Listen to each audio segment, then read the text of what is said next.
সোনামণিরা, এখন আমরা শিখব বিভিন্ন গৃহপালিত পশুর নাম। তাহলে চলো শুরু করি। সোনামণিরা, এটা হলো টার্কি। টার্কিকে বাংলাতে বলে টার্কি। টার্কি হাঁটলে তার পালক ফুলে ওঠে। এটি খামারের বড় আকর্ষণ হিসেবে পরিচিত। সোনামণিরা, এটা হলো হ্যামস্টার। হ্যামস্টারকে বাংলাতে বলে হামস্টার। হামস্টার রাতে বেশি সক্রিয় থাকে। এটি খাবার গালের পাউচে জমিয়ে রাখে। সোনামণিরা, এটা হলো কাউ। কাউকে বাংলাতে বলে গরু। গরু ঘাস খেয়ে শক্তি পায়। এটি কৃষকের জন্য খুব উপকারী প্রাণী। সোনামণিরা, এটা হলো র্যাবিট। র্যাবিটকে বাংলাতে বলে খরগোশ। খরগোশ মাটিতে ছোট ছোট গর্ত করে থাকে। এটি খুব দ্রুত লাফিয়ে চলতে পারে। বাচ্চারা, এটা হলো প্যারাকিট। প্যারাকিটকে বাংলাতে বলে বাজরিগার।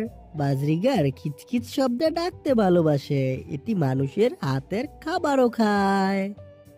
বাচ্চারা, এটা হলো শিপ। শিপকে বাংলাতে বলে বেড়া। বেড়া দলে দলে থাকতে স্বস্তি পায়। এর লোম শীতের পোশাক তৈরিতে ব্যবহৃত হয়।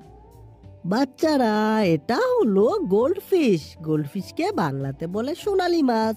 গোল্ডফিশ শান্ত পানিতে সুন্দরভাবে সাঁতার কাটে। স্বচ্ছ অ্যাকোরিয়ামে এটি বেশ ভালো থাকে।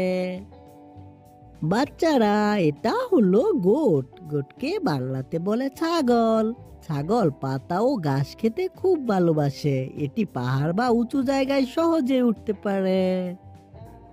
বাচ্চারা, এটা হলো হর্স। হর্সকে বাংলাতে বলে ঘোড়া। ঘোড়া মানুষের নির্দেশ খুব দ্রুত বুঝে নেয়। এটি রেস ও যাতায়াতে ব্যবহৃত হয়।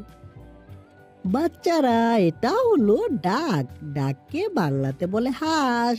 হাঁস জলরুদি পালকের কারণে ভিজে না। এটি ক্যাক ক্যাক করে ডাক দেয়। সোনামণিরা, ভিডিওটি কেমন লাগলো? ভালো লাগলে অবশ্যই লাইক করে দিও আর বন্ধুদের সাথে শেয়ার করতে ভুলো না। দেখা হবে পরবর্তী ভিডিওতে। Bye bye.